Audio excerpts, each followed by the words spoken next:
Você já teve a sensação de que o passado sabia mais sobre o nosso presente do que imaginamos? Pois bem, hoje no JV Notícia vamos explorar o ex-presidente Bolsonaro que anos atrás parecia prever o que estamos vivendo agora no Brasil. Nostalgia ou profecias? Vamos descobrir juntos. Não tem que discutir. É a liberdade máxima para vocês parlamentares, porque eu me considero deputado ainda, porque depois de 28 anos, não tem como falar que esqueceu a Câmara, esqueceu o Congresso. Eu respondi quase 20 processos de cassação dentro da Câmara, todos por falar, mas todos lá, finalmente, no Conselho de Ética, ou na Comissão de Constituição e Justiça, no meu tempo lá atrás, o processo foi arquivado. Quem entrou com esse processo? O pessoal do PT, PCdoB, depois PSOL, os que mais falam em democracia, os que mais falam em liberdade, da boca para fora. Mas, se tivesse um outro no meu lugar, do padrão daqueles que me antecederam, como é que estaria o Brasil? E ao me cercear vocês, que o perfil do meu eleitor é semelhante ao de vocês. Eu tenho falado com os meus 23 ministros, nós não podemos esperar chegar 23, olhar para trás e falar o que nós não fizemos para o Brasil chegar à situação de hoje em dia. Eu quero começar pelo final. Paulo Eduardo Martins. O que eu vou falar aqui é de extrema importância. Nós devemos aprender com o erro dos outros. Alguém conhece a senhora Jeanine Áñez? Pouca gente conhece. Rapidamente. Há pouco tempo, o presidente da Bolívia foi destituído, Evo Morales. Ele foi se refugiar na Argentina. Assumiu o governo da Bolívia a senhora Jeanine Áñez, uma senhora de aproximadamente 50 anos, uma pessoa meiga, educada, mulher. Bem, o senhor Evo Morales ficou na divisa ao norte da Argentina com a divisa da Bolívia e ficou trabalhando, fustigando o governo do seu país, até que a sua turma voltou para comandar a Bolívia numa eleições. E a senhora Jeanine foi para casa, ela perdeu a eleição. Alguém sabe onde está a senhora Jeanine Áñez hoje em dia? Está presa, já tentou suicídio mais de uma vez. Alguém sabe qual é a acusação? A acusação é atos antidemocráticos. Entenderam? É o que nós vivemos no Brasil atualmente. Se cria um decreto, atos antidemocráticos, e ali uma pessoa faz o que bem entende, com o futuro de cada um. Democracia e liberdade você tem ou não tem. Eu duvido que eu não seja a pessoa mais atacada, mais caluniada há anos. Isso é liberdade. E se eu me sentir ofendido, eu vou à justiça requerer o quê? Danos morais, jamais prisão. Vamos lá. Me permita aqui, já que um dos convidou para vir para cá da bancada evangélica. Eu tenho falado muitas vezes em algumas passagens bíblicas. Eu acho que estou na terceira e última, né? Posso falar em outras, mas acredito que quando deixar a presidência. Lá atrás eu falei do João 8,32, da verdade. Depois foi difícil, alguns queriam que eu tomasse medidas imediatas, que não aguentavam mais a situação, e eu passei a falar em outra passagem bíblica. Por falta de conhecimento, meu povo pereceu. O povo tinha que conhecer, tem que sentir os efeitos, até para valorizar quem porventura um dia viesse a dar um grito de independência. Bem, no meio desse caminho, uma pessoa sofreu bastante. É o cabo da Polícia Militar, que é deputado federal. Sofreu com a perda de liberdade por vários meses. E eu aprendi desde cedo a entender ao outro lado na minha vida, em especial dentro dos quartéis. Se coloque no lugar dele. Você se coloque no lugar do deputado, casado, 2 filhos pequenos, passar praticamente 8 meses longe da família. A gente vê aqui absurdos acontecendo no Brasil, mas não quero comparar uma coisa com outra. Eu estava na Câmara em 2001, cheguei em 91, e naquele momento se discutia os limites da liberdade de expressão do parlamentar, até que alguém teve uma ideia e botou um pronome indefinido plural ali no meio do artigo 53, quaisquer. O que é, ou o que são quaisquer? Quaisquer é quaisquer, não tem que discutir. É a liberdade máxima para vocês parlamentares, porque eu me considero deputado ainda, porque depois de 28 anos não tem como falar que esqueceu a Câmara, esqueceu o Congresso. Eu respondi quase 20 processos de cassação dentro da Câmara, todos por falar, mas todos lá, finalmente, no Conselho de Ética ou na Comissão de Constituição e Justiça, no meu tempo lá atrás, o processo foi arquivado. Quem entrou com esse processo? O pessoal do PT, PCdoB, depois PSOL, os que mais falam em democracia, os que mais falam em liberdade, da boca para fora. Agora, as coisas não acontecem ou não são feitas por acaso. Por que o cerceamento de liberdade de expressão? Hoje me reuni com o pessoal do WhatsApp e outras também mídias do Brasil, conversei com eles. Tem acordo ou não tem com o TSE? Se tem acordo, que acordo é esse que está passando por cima da Constituição? Eu vou entrar em campo usando o meu exército, meus 23 ministros. Bem, resolvemos o assunto, não vou polemizar, resolvemos o assunto. O cerceamento da liberdade de expressão, o cerceamento das mídias sociais não atinge apenas a mim, porque quem foi meu marqueteiro? Foi o Carlos Bolsonaro, que por várias vezes chegou para mim informes de ameaça de prisão por fake news. Aí prendeu o filho do presidente por fake news. É grave? É. Como é grave prender qualquer brasileiro. Mais grave ainda é prender um parlamentar que tem a liberdade para defender o que ele bem entender e usar da palavra como bem lhe aprover também. Isso é liberdade. E dessa forma nós podemos sonhar com um Brasil melhor. Agora, ao atingir a mim, cerceando mídias que me apoiam, desmonetizando, caçando covardemente um deputado estadual do Paraná, uma acusação estapafúrdia, talvez para dar um recado para mim. Isso é o que há de pior em qualquer regime.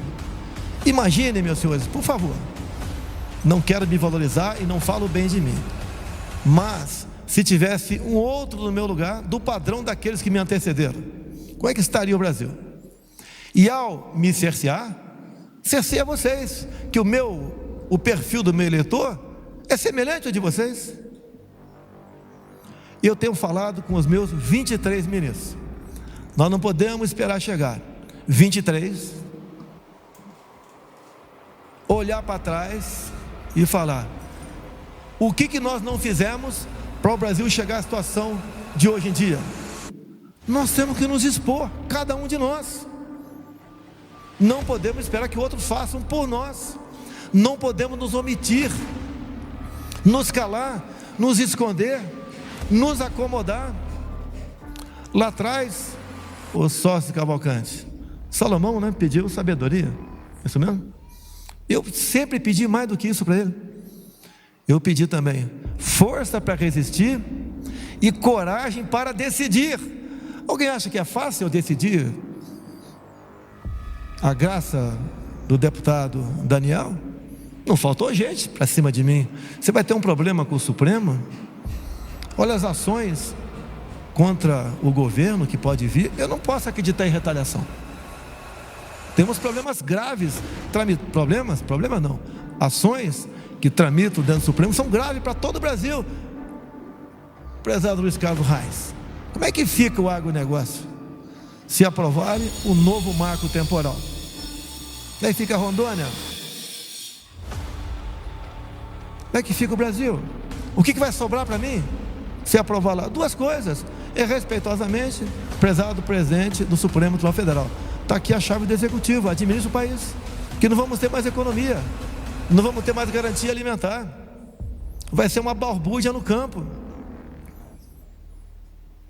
Agora, os poderes existem para ser respeitados, não é para um mostrar que é mais forte do que o outro. Eu tenho dito ao longo dos últimos meses, temos poucas pessoas aqui, nessa Praça dos Três Poderes, que mandam muito, mas nenhuma delas pode em tudo, nenhuma. E eu quero...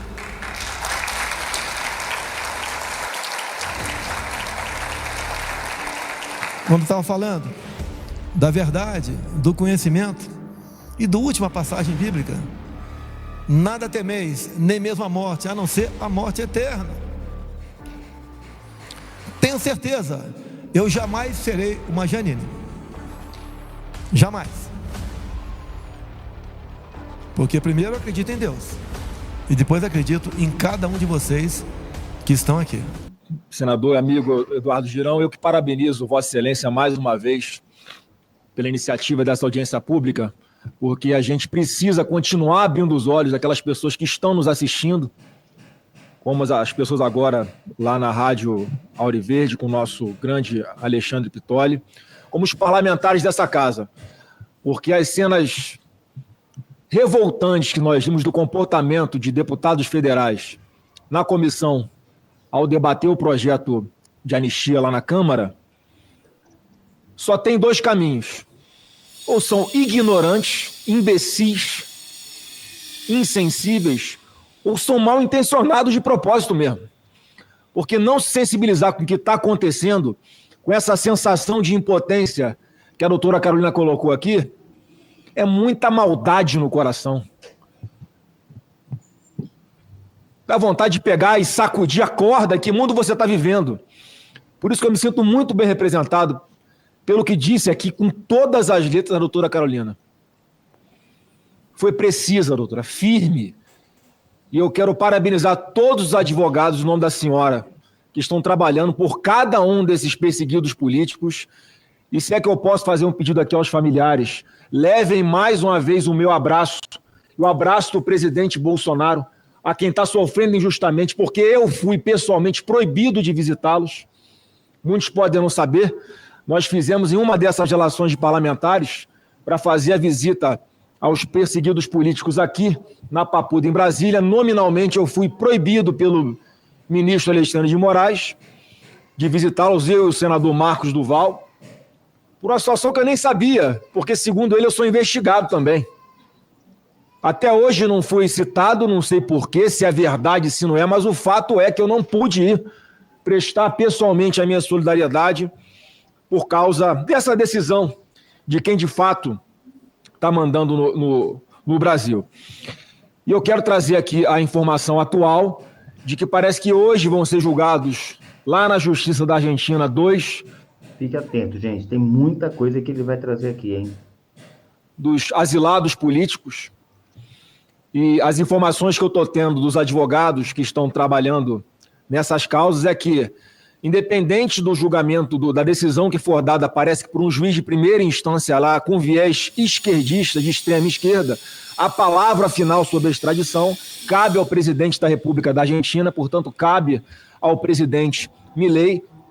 E, obviamente, nós já fizemos chegar até ele, até a sua assessoria, a gravidade do que está acontecendo aqui, que as condenações, as tipificações que estão sendo dadas a quem, porventura, já foi condenado aqui no Brasil, não refletem a realidade, porque, obviamente, não tem cabimento alguém ser condenado a 17 anos de regime fechado por depredar o patrimônio público, e, sinceramente, a expectativa que nós temos é que na Argentina venha um sinal claro, mais um sinal claro para o Brasil, de que lá respeita-se os tratados internacionais, que lá respeita-se aqueles que são perseguidos políticos e que lá é dado guarida a essas pessoas que não têm a quem recorrer aqui no Brasil.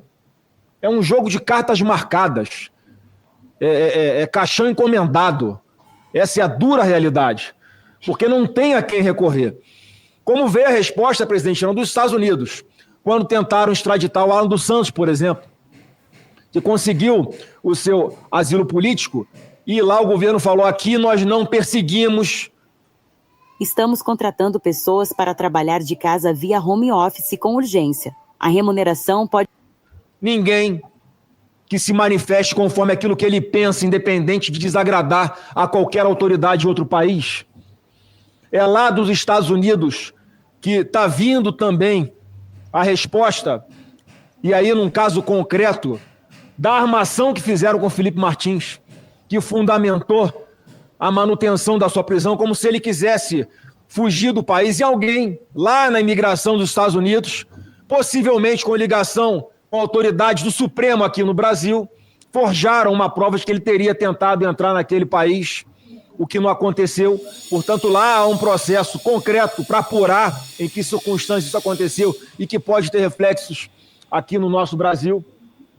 Portanto, eu fico confiante de que também venha de lá uma parte dessa resposta, que nós aqui precisamos fazer a nossa parte, mas de lá também vem essa resposta, como já veio com relação ao Alan dos Santos.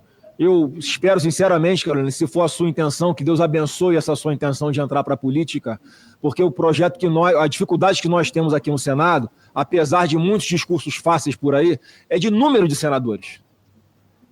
Além desse gargalo de não ser pautado o impeachment do ministro Alexandre de Moraes, a outra dificuldade seria, sim, nós chegamos a 54 para que isso acontecesse, porque todos os 81 senadores sabem que existem motivos para fazer o impeachment do ministro Alexandre de Moraes aqui nessa casa. Todo mundo sabe que ele quebrou os pilares da democracia do nosso país. É inadmissível o que ele faz, e aí a sensação de impotência de quem está advogando, dos familiares, de quem está sofrendo em cárcere em função de uma injustiça, de alguém que avoca para si um processo que ele não tem competência para atuar, sem provocação do Ministério Público, alguém que escolhe quem vão ser os policiais que vão fazer as investigações dos alvos já predeterminados pelo Alexandre de Moraes. Muito sério, gente, que ele vai trazer agora. Muita atenção. E quando fica ruim a investigação, ele manda voltar porque não está do jeito que ele quer, porque ele quer mais fundamentos para condenar a pena que ele já estabeleceu também, seja de prisão, seja de desmonetização do ganha-pão dessas pessoas, seja com exclusão de cargo público. E aí não tem a quem recorrer. Porque parece que ainda, por enquanto, eu espero que seja por enquanto de verdade, continuam alguns dando suporte para essas atrocidades e monstruosidades que está fazendo o ministro Alexandre de Moraes, como fez enquanto presidente do TSE, interferindo diretamente nas eleições de 2022. Que foi o que ele fez. O Lula deve ao Alexandre de Moraes ele ser declarado presidente da República. Porque ele não deixava a campanha do presidente Bolsonaro andar, censurava previamente, antes de ir ao ar, programas que mostrariam a verdade sobre o que era o Lula, da sua proximidade com ditadores, da sua pauta a favor de aborto, da roubalheira que o seu governo promoveu aqui no Brasil, a maior da história do nosso país, e que muitos da geração atual não têm conhecimento, passariam a ter se tivessem acesso a essa informação nos programas eleitorais. Nossos programas eram censurados, inclusive nas rádios, com mais de 1 milhão de minutos não sendo transmitidos nas rádios, em especial no Nordeste. E olha o tratamento, isso é que eu acho que deixa o povo indignado. A diferença no tratamento a quem é de esquerda e de direita. Porque lá em 2018, presidente Girão, lá em 2018, a Polícia Federal instaurou um inquérito para apurar possíveis fraudes nas eleições de 2018, pela então ministra Rosa Weber. Mas por quê? Porque foi declarado presidente o Bolsonaro. Então vamos investigar, porque se tiver fraude a gente tem que cancelar a eleição. E aí começa a investigar, vem que houve a invasão de um hacker que ficou por meses transitando no sistema eleitoral brasileiro. Não posso falar se interferiram ou não interferiram na eleição, porque a investigação continua aberta até hoje. E aí, em 2022, quando nós pedimos... E esse foi mais um vídeo aqui do nosso canal. Espero que vocês gostaram. Não esquece de deixar um like, de se inscrever nesse canal. E muito obrigado pela tua presença e até o próximo vídeo.